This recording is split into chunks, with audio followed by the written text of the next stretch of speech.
Hello, my name is Mordred Viking, and I'd like to welcome you to this stream of Supreme Ruler. In fact, it's going on YouTube. No, not going to play music. Where we are going to play as the Netherlands, and this is going to start in 1914, as you can see here. Basically, the idea that I have for this game is it's a grand campaign. We are going to see how long we can actually last. We're going to try and play semi-historically, so probably attempt to stay neutral in the First World War. Not entirely sure that that's going to work. I did do a test game where I just got... Actually, I didn't get obliterated. We beat Germany. But we did get invaded, and things didn't go very well. I was also doing a couple of other games. I've got a fair bit better at controlling the military and everything like that, so I'm rather hoping that we can actually put up a fight if declared on, or if France once again tries to backstab us, which is pretty likely.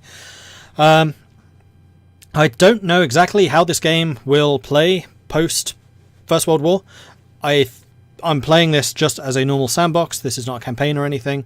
So I'm hoping that everything just kind of goes back to peace and there's some kind of peace deal event at the end of it. I don't know. So this is going to be rather a discovery thing as well. Hey Dwarf, hey Doc Brahmin. So yeah, we're going to be playing as the Netherlands. I'll just go through the options very quickly so you can see what's happening. We are playing on standard resources, default monies, medium stuffs. Everything else is pretty standard.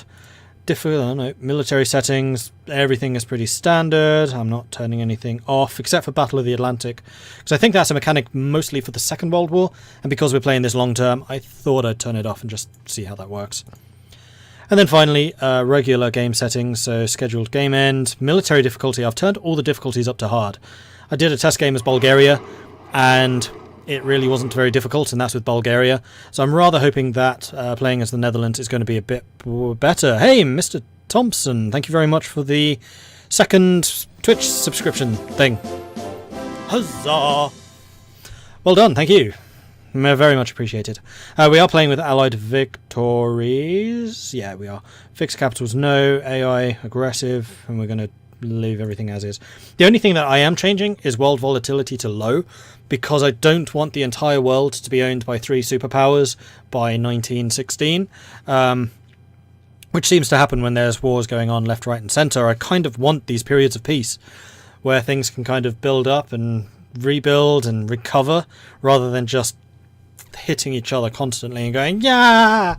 So that is what we're going to do. So, Netherlands, 1914. Let's do this. I think I pressed start. Yeah, good. It's just the game being slow to react. Ow. So, the way that this works is, despite this being a sandbox game, there are events for the First World War. The war will kick off, and it will kick off pretty soon. The standard lines are pretty normal. So, for example, Germany and Austria do ally, Serbia and Russia do ally, that type of thing. But beyond that point, I honestly don't know what's going to happen. I don't know if there are extra events in 1936. What's going to happen if Germany or France are already dead? We'll soon find out.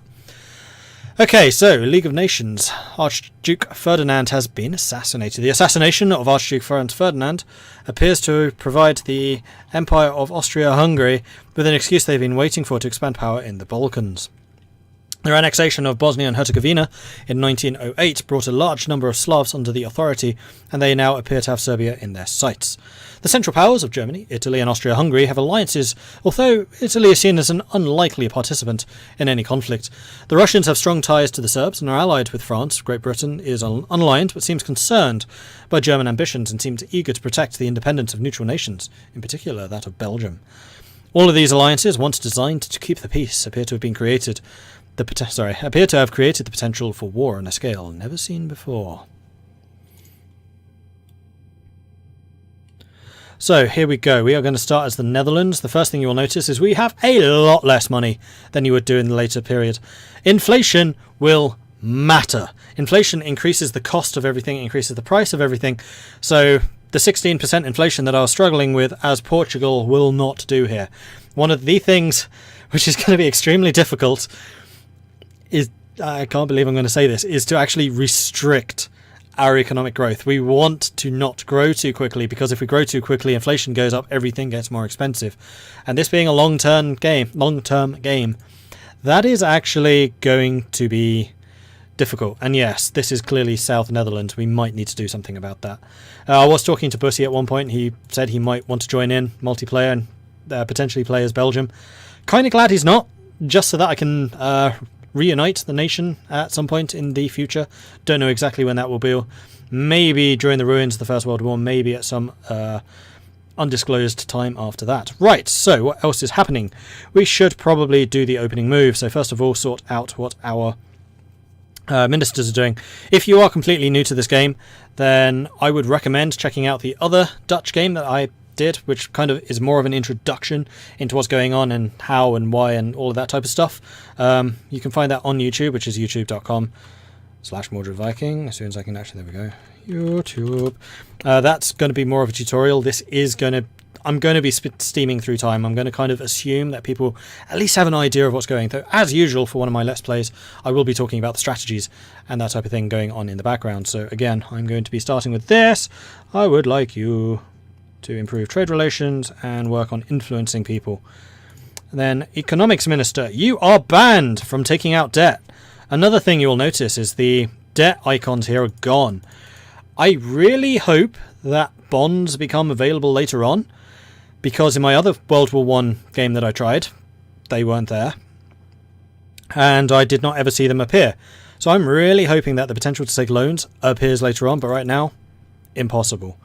The other thing I want you to do is, I'm very tempted just to tell you to decrease spending, because no, not decrease spending. I want you to tax people more. I want you to increase spending, because that means people have less money and therefore inflation rises slower. Like, inflation is the enemy at the moment. I think we're just going to go balanced budget for the moment.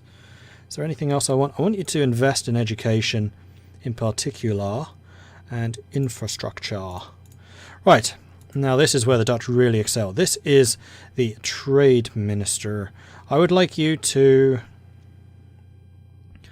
export opportunities, import opportunities, and increase domestic prices. Again, this one is related to taking money out of people's pockets. So we want goods to be more expensive. A, it will give us more money, which is fantastic. B, it will reduce inflation, which is kind of important.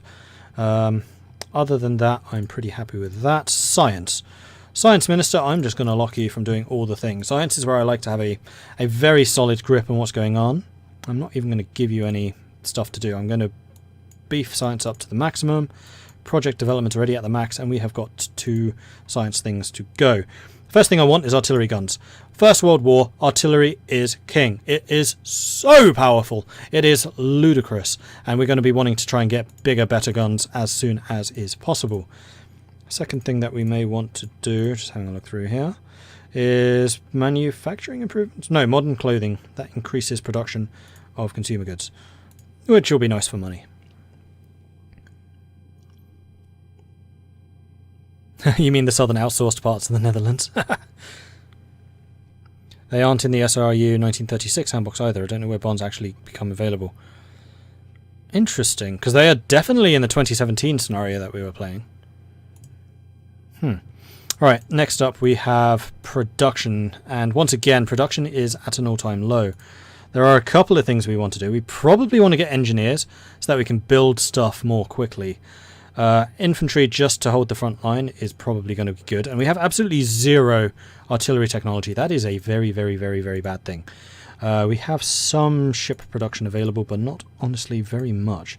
I think I'm actually just going to turn off naval production. I know I'm playing as the Dutch and I'm not going to be building a navy yet, but that's mostly just because we have no decent naval tech. So we're going to hit that button which turns you off. Land production, though, we do want, and I think we're going to grab 3 engineers if we can manage that before anything bad happens, which is quite possible. The other thing I wish to do is reduce initiative to none. This is very different from how I've played in the past, where I tended to give the minister quite a lot of control over what was going on. Now I'm giving you no control. I wish to do this all myself. We will, however, give you some of these. How many reserve personnel do we have? 93,000. That's not a huge amount. So I would very much like for you to increase the amount of reserve personnel we have. I would like you to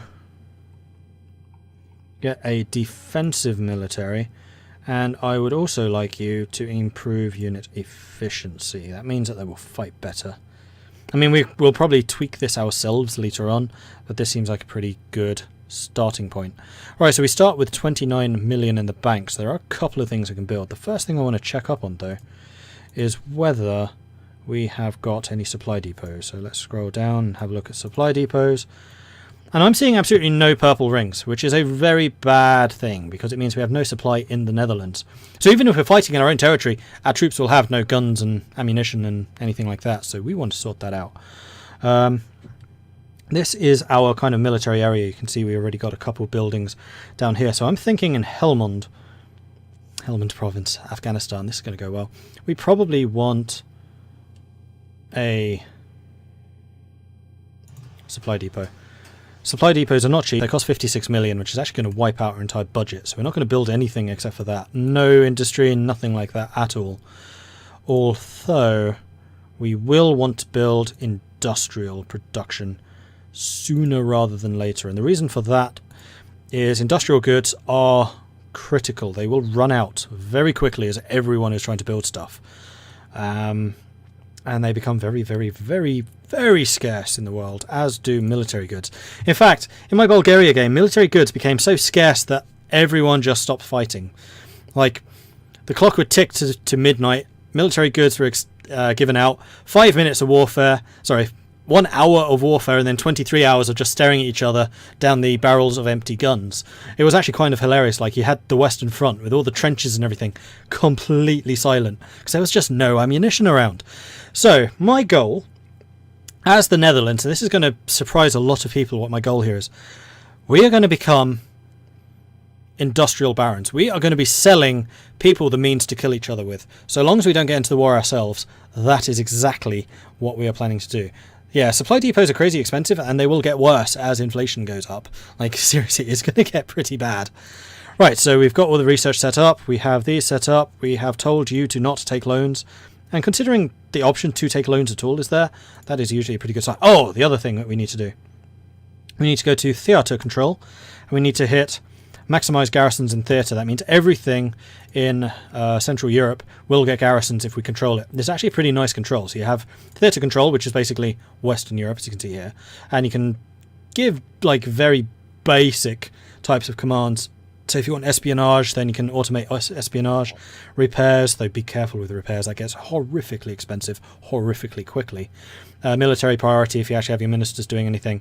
And then really the important ones are these 4 buttons. So maximize garrisons or minimize garrisons, start repairing, stop repairing. Very important. Then you can do that on a more consolidated basis or a smaller scale with the battle zone control. And you can actually see the battle zone. So if you click around, you can see exactly what area of the map this is talking about, and you can set individual instructions for those areas. So if you want just this area to be repairing and nothing else, then you can set that up, and that's totally fine. We are not, however, doing that. We're just going to set everything for the theatre, and that'll be fine for now. The last thing is any deployed units I have right now, I would like you to go home. Just reserve. We'll just set you here. We may want to play around with exactly where our units are going to deploy from, though. I'm going to wait until we start seeing some diplomatic overtures. If we start pissing off Germany or France, then we might need to start repositioning.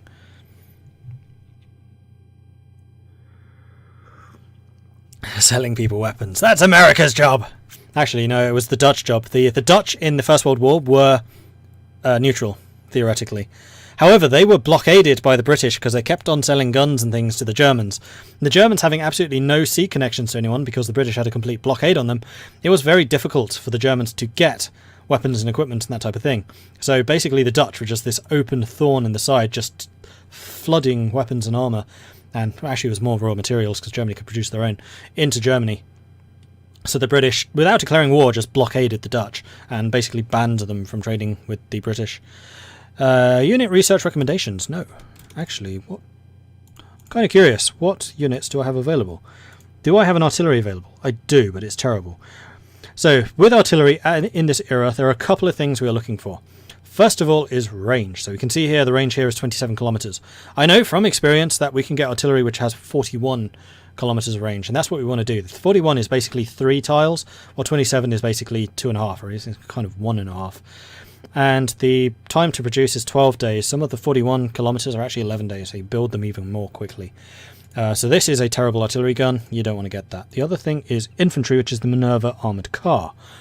Armoured cars are stupidly powerful because they give you protection. These are basically the early APCs of later on. They do count as infantry, so they do still get really good close combat bonuses. And considering how urban the Netherlands is, we have a lot of close combat. In fact, if we press V, we get this overview, and that shows everywhere. Anything in red is where infantry is going to be effective. Anything which is not red is where tanks are going to be effective, basically, with some additional thoughts. So anything in red right now is where infantry will reign supreme, and you can see that the Netherlands is, say, far more close combat dense than Belgium. Ruhr Valley does in Germany, but the rest of Germany is actually pretty sparse. So we definitely have a big focus on artillery and infantry, and that will hold our borders pretty effectively. So we might well want to investigate getting those armoured cars. One other thing that I would like to do, I don't know if it's going to be possible actually, is I would like to have a word with the Germans over here and see if they will sell me some of their stuff. So for example, this SFH 13-15 centimeter towed artillery, range of 41 kilometers, build time 11 days. So not only is it built more quickly, but it is also way more effective. It also does a buttload more damage, I should hasten to add. I would like to buy this from you. Are you willing to sell it to me for $2 million? Yeah, for $2 million? That's actually reasonable. What about Pioneers? Would you... Oh, you would throw in Pioneer designs for the same price. What about infantry designs too? Interesting. So you would sell me all of your best military designs for $2 million. I accept. That is a very, very reasonable deal there, Germany. Thank you. Diplomatic exchange successful. Excellent. So we have now got the ability to build decent artillery. We also have Pioneer, which are basically engineers but better. So we may actually wish to start producing those instead of the ones that we actually started to produce. But what I really, really, really, really, really want are some of these artillery because they are amazing. No, we're going to do Pioneers first because they take 54 days, which is ridiculous. Then after that, we're just going to queue up like 10 of these. And that should do for defensive right now. Schwerer Feldhaubitze. Heavy field howitzer. That's a lot clearer with the Austrian version, where it's actually called a Haubitze. Yeah, Feldhaubitze.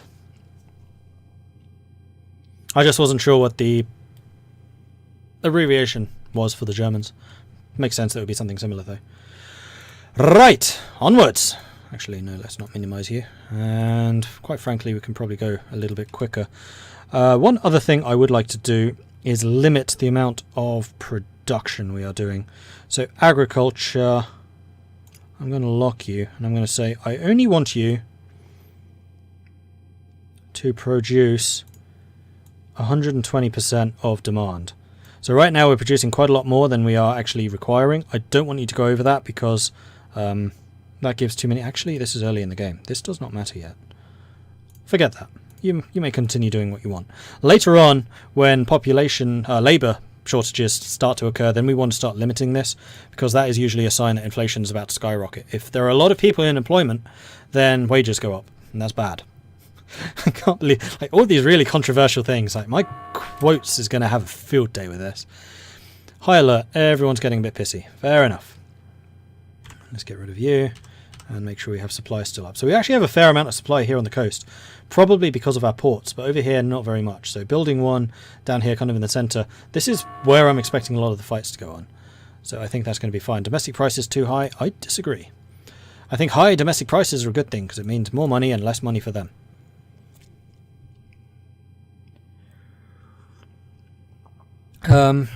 Now there are a couple of things the Netherlands here do which the Netherlands in other states don't, and that really has to do with commodities. So the Dutch in 2017 have got oil supplies up here. I think we actually have a bit more oil in this start than we would in that one.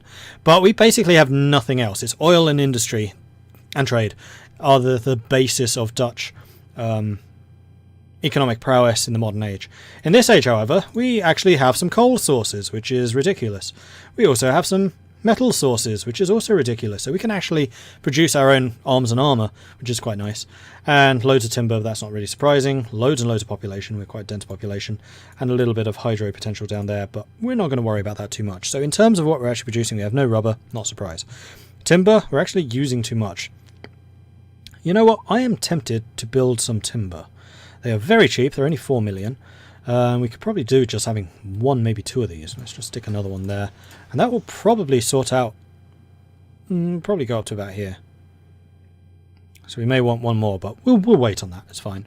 Oil, I'm not going to invest in oil yet. The prices, as you can see, are extremely low compared to the modern age, just because there isn't that much use for oil yet. There will be. Price of oil will skyrocket.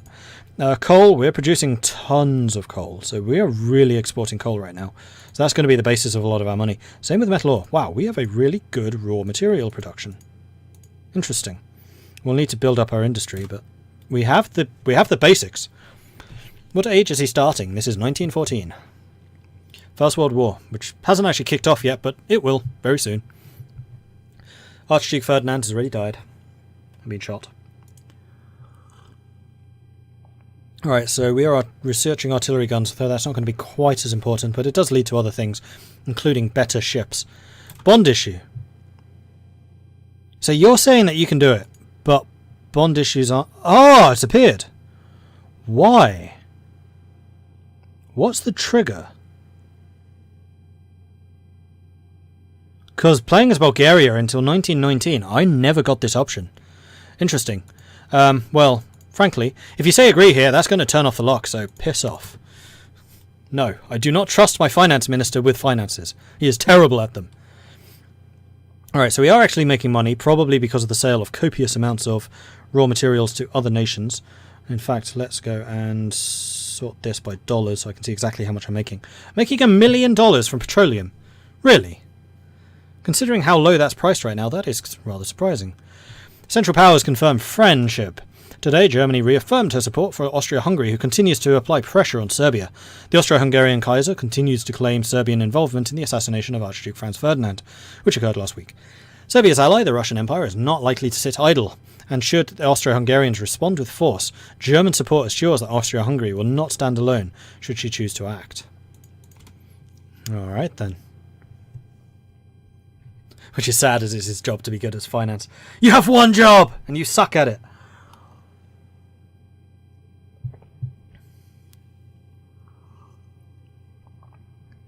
Well, I'm very pleased to see that I do have bonds. I wonder if it's because your economy has to be of a certain size. Although I was making way more money than this. I had several billion in the bank with Bulgaria. Mostly because we couldn't buy anything because everything had run out. That was actually quite funny. Because there were just so limited number of arms and armour on the world market, you just couldn't buy anything, so money tended to pile up. And industrial goods, so you couldn't build any more industry either. Where are you guys going? Oh, probably over there. Another thing you will notice is units move really, really slowly in this age. Most of the area is just roads, railways. Roads didn't really become a thing until the 1930s. So unit movement's going to be very, very slow. And tanks, not a thing yet, you have to research them. APCs, or armoured personnel carriers, are, but they're small and slow and kind of shoddy. But compared to normal infantry, they're actually quite good. They just take longer to produce. So if we have time outside of wars, getting a very modern army is probably a good idea, because we will thrash people with it. But if we get attacked, then we are going to have to switch wholesale to infantry production just to hold down the territory that we are trying to secure. Otherwise, I'm going to go on to fastest speed. And basically we're just going to blitz through. So we are producing money, which is probably coming from the trade. So I am very tempted to see if we can put down an industrial goods building. They do cost 161 for a normal size. They're only 16 for a smaller one.